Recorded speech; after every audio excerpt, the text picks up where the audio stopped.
tail sitting there like this.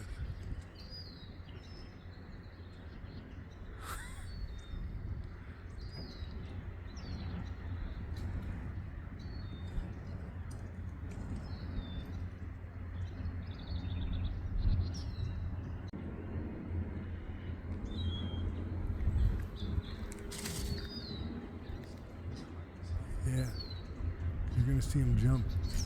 I just got it on tape.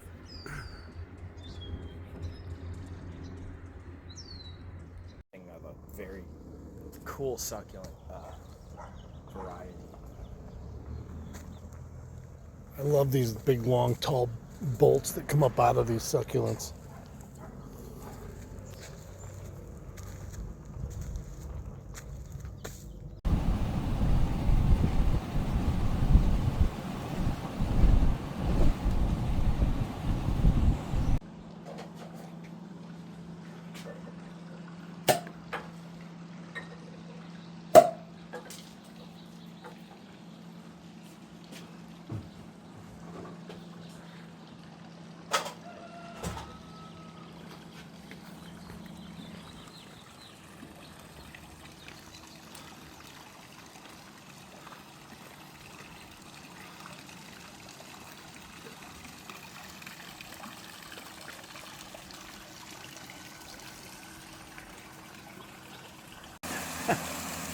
I built the pool I wanted as a kid. Right? Hot tub up there.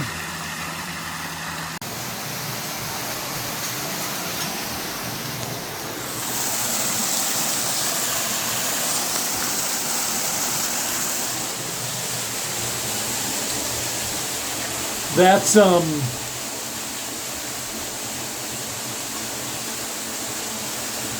is that a Tisco lake? Is that supposed to be a lake?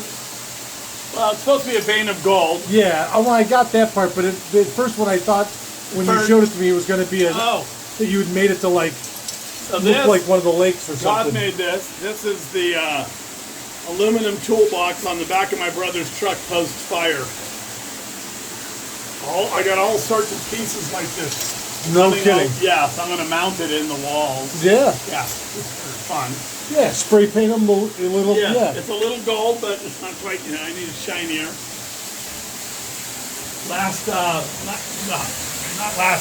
last Halloween, but the year before we did our last party, this was the captain's quarters of the boat, the pirate ship. Oh, that's right, because it was the pirate theme, right? Right. That was 2 Halloweens ago. Yeah. And this was the brig. It was fully covered over to here. We had people in the brig. So if you look at this up here, this wood, there's an old actor from the 30s and the 40s.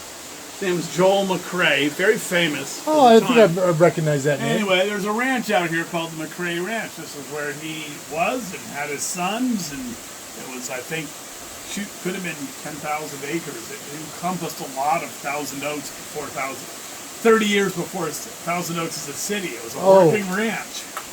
And so I was called by his grandson, Wyatt, to come, and they had a bridge that his the grandfather had built from lumber that he had, and so a big tree had fallen and busted the bridge. So he asked me to rebuild the bridge.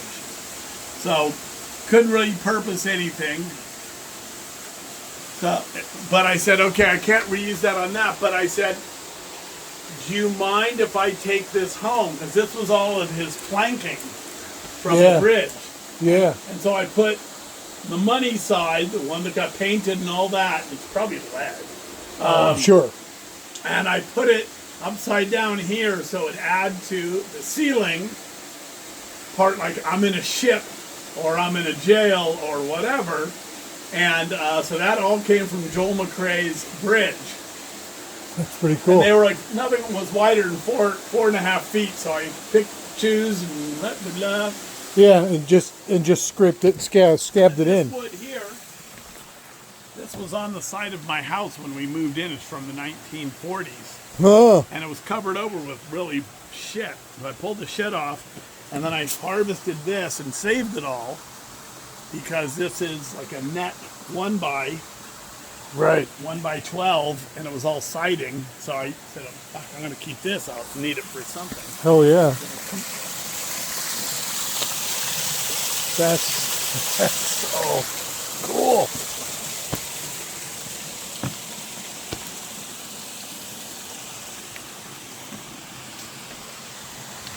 Wow.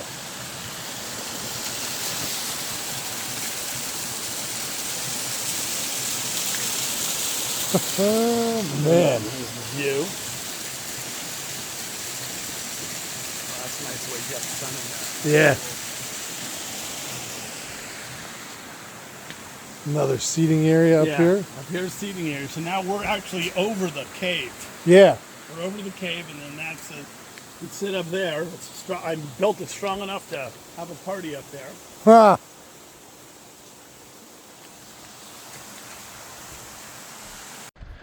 All right, friends, family, followers, subscribers. I am in the coastal mountains of California. I just drove up. I don't know which pass I was on, but then it turned into Mulholland Drive, the famous Mulholland Drive. I believe I'm looking south right now, and that is Malibu, out around that point or that point.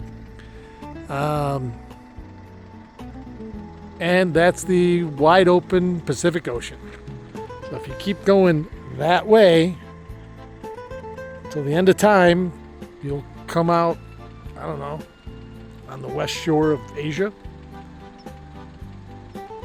Is that true? I don't know. It's just beautiful. And everything is so green. I was out here before COVID in 2019 to see family, and none of this was green. It was brown. Brown, brown, brown. Now, I still see a few remnants of last year's wildfires. Up here, I'm not where they really were yet, but I've seen a couple big pine trees that were just black, and then 2 trees away, they're regular and green. They didn't get burned. Go figure. But boy, oh boy, is this view spectacular. Got to my 4th cousin's house out here. I have 1 left to go still, but that'll be later next week. I don't even know where we are.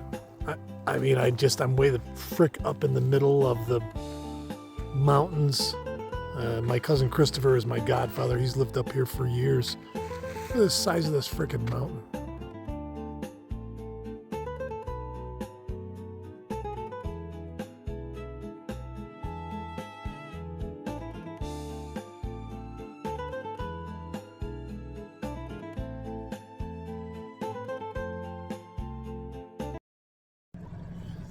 What is up, everybody? Greetings from California.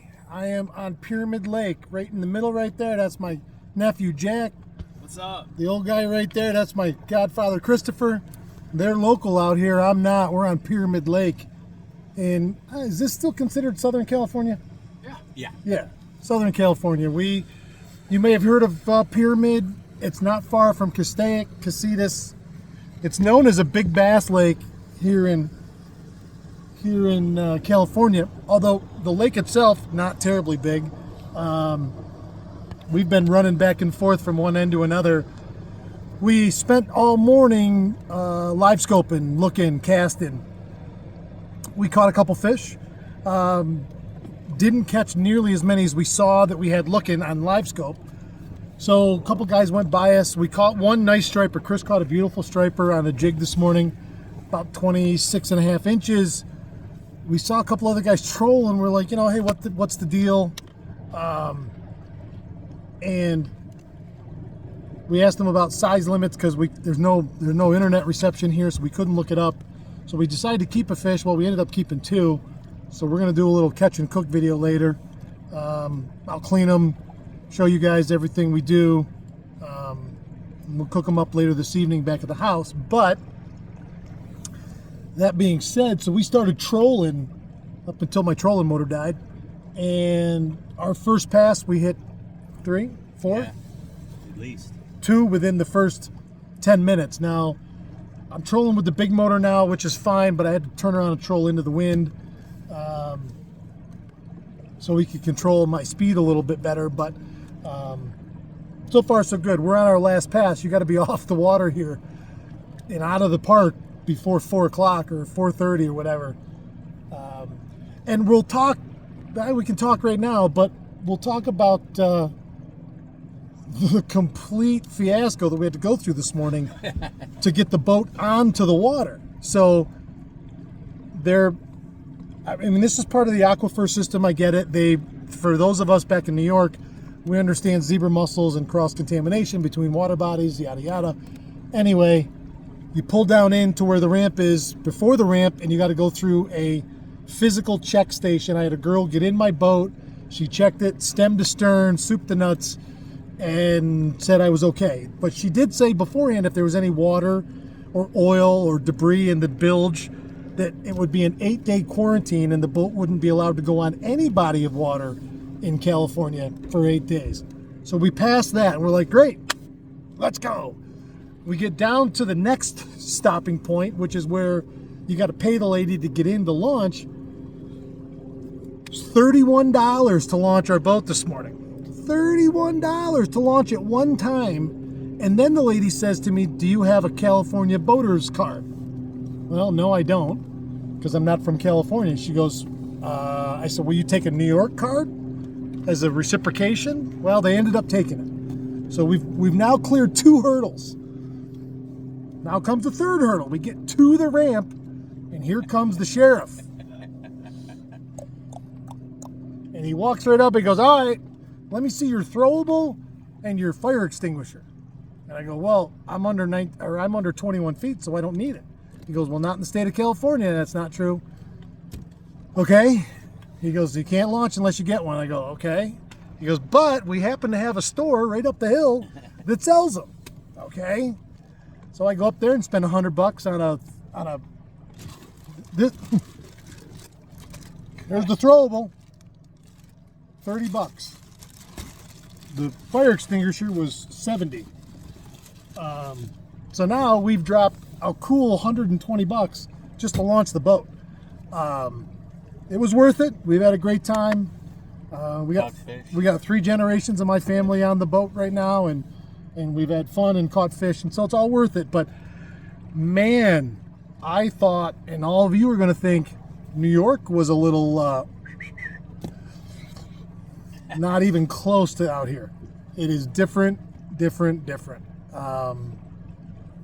So, that's been our day so far. It's been intermixed with a little bit of high drama. Couple nice fish. We had a smallmouth too, which I didn't even read that there were small.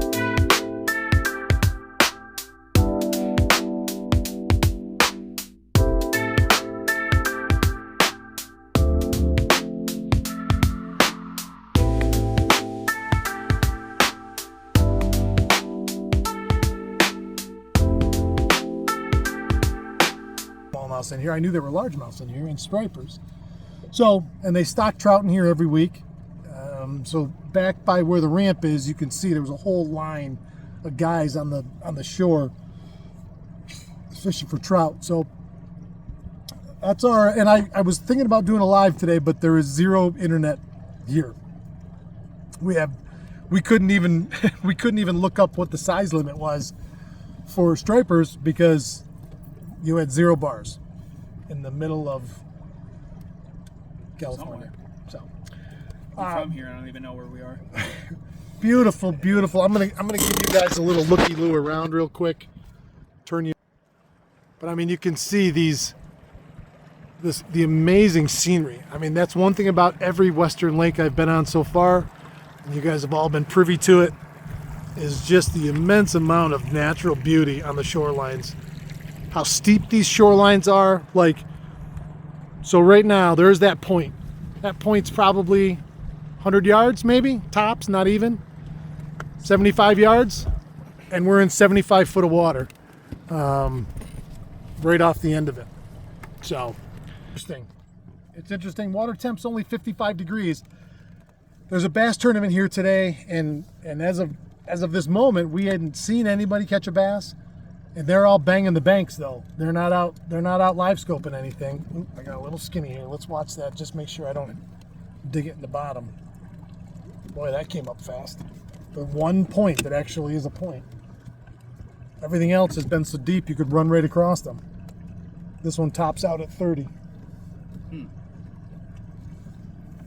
if there's something sitting on it. I didn't see anything coming up on it, but you never know.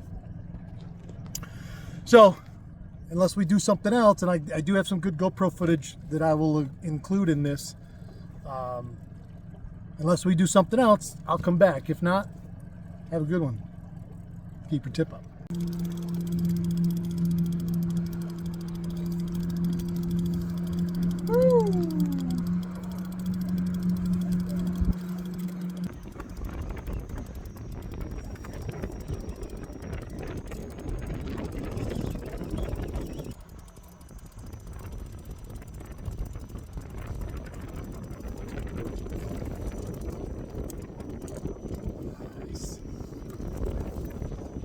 Fire Tiger Reef Runner.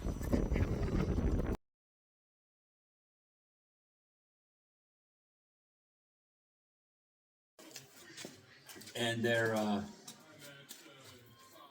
mean, it's incredible. But to catch these, you can't, the water's really murky. You can't see the water. It's, you know, had so much rain and so much runoff.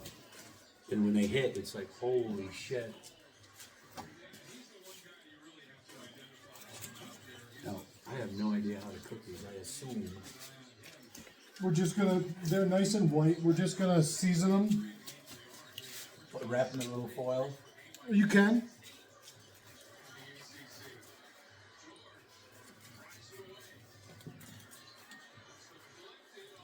Have you done that before, Yes, ma'am. Not a ton with stripers. I mean, these aren't really something that I man? Yeah, but they're fish kind for of too much, but they're not all that different from, the other. yeah, from the others.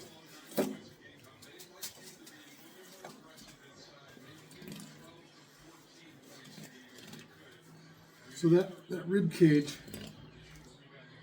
goes down the backbone, and then the rib cage goes like this. So when you get to there, then it's simply, Oh, you have to, yeah, you're just tracing around it. follow it and Because there's such a hard rib cage. Like a trout has rib bones that you would just zip Yeah. right through and then take them out. Right, These, right. you can hear it. Like look at the spines right there. They're a real I pretty. could even clean this trouts. Remember when we went Oh, with yeah. the girls to in Sequoia? And we got some little trouts and I cooked them and deboned them and look at that. Pretty nice fillet. Yep, Fucking perfect, like a pro. he's approved. And there's not that many bones in there, is there? There'll be some right here on the lateral line that we'll have to see and pick around, but the tail section from here back is boneless.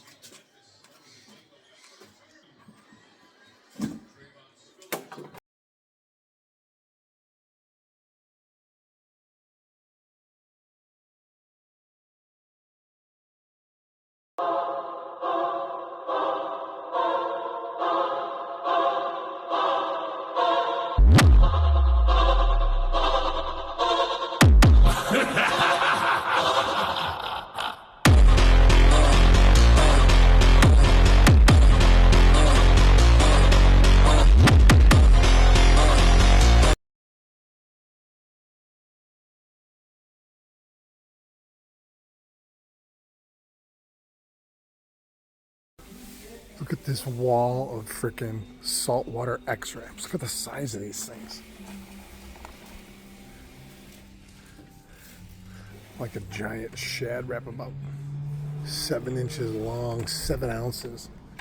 Man, it's amazing the size of the stuff they throw. Look at this, man, look at this. Look at this. There's so much cool stuff to look at in here. My limit of only spending $100, I think, is about to get blown right out of the water. Okay. I've only just begun. Look at this place. I'm taking you around the whole thing. These are the tube jigs that my nephew and his buddy were using the other day, and they're literally just a tube. I mean, it's you can see it. It's a hollow tube that's cut at an angle with a tube head, with a tube jig head inside it. I'm going to have a few of these in my arsenal. Look at the wall of plastics.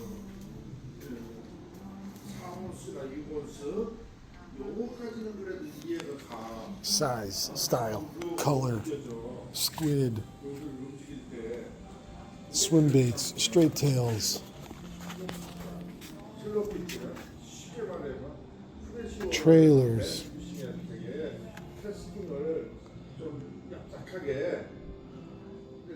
Man.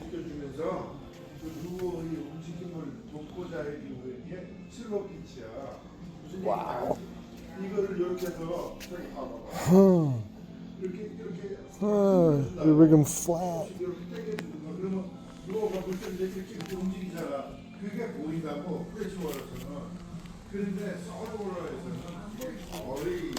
Wow.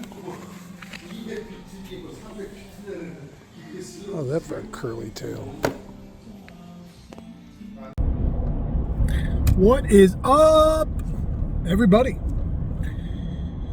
My name is Matt. I'm the Awakening Angler. Thank you for joining me. I have left Southern California. I am on my way north, headed towards the Oregon border eventually. But I'm going along the 101 right now, which is the coastal highway, going from north and south up and down the California coast. And it's amazing. The mountains are right there, and the ocean is right there. It's not very busy on this road right now, so I'm gonna real quick try to spin you guys around and some things. So there's the mountains, there's the ocean. You know, we as non-Californians might think the the political and economic climate of this state would incapacitate it. The fact is, it's so beautiful here, and it's so diverse, and there's so many things that you can do. I mean, from the water to the mountains to skiing to summer activities to the desert to everything in between, hunting, fishing. The state of California has a rich and deep history in both. Excellent hunting in this state for coastal blacktails that live in this. They're not a muley, they're smaller, about 2/3 the size of a mule deer. They live in these mountains, the coastal blacktails.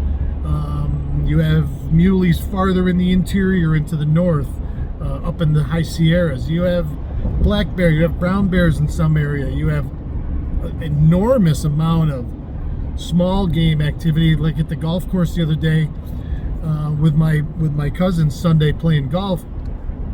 Had quail running all over the place. Good sized quail. Waterfowling down to the south, and some of the inland lakes. I mean, really, and not to mention, like I say, fishing. From world-class striper fishing and bass fishing to, of course, the amazing array of saltwater fishing opportunities. And then you talk about, it's the whole coastline, really. I mean, Oregon and Washington are way up to the north, but California stretches from Mexico damn near to the Canadian border. And there's a lot of diversity in terrain, and I'm going to show you some of that. I'm on my way to look at the old base where I was stationed, Fort Ord, California.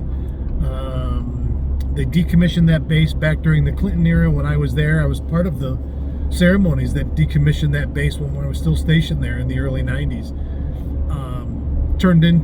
Was absorbed into the Cal State university system here. So I'm really curious to see what it looks like now. talked to an old friend of mine that used to live 2 doors down from me back in New York. He lives in Napa, and I'm gonna go see him at some point tomorrow. And we got some cool stuff to do. Him and I are gonna do a little fishing, some foraging, I say foraging, I mean in the ocean. Dungeness crabs, clams, oysters, stuff like that. We're gonna do a video about catching them, cooking them, and eating them. Because I haven't had good Dungeness crab since I was stationed out here. Out here, it's all Dungeness crab, unless you want to import Alaskan king crab.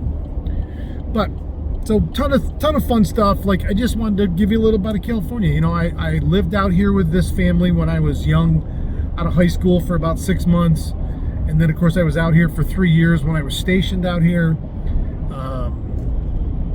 And as a kid of the 80s too, I raced BMX and rode a skateboard and all that stuff. So like Southern California was the mecca of my social awareness in those days. I know a lot has changed out here. But what hasn't changed is the sheer and raw beauty of this state. And if you have a chance to go wander around California like I've been able to do and been fortunate to do here these last week or so, do it, because there's a lot to see. It's got a lot to offer. All right, just wanted to show you that real quick. Talk to you soon. Keep your tip up.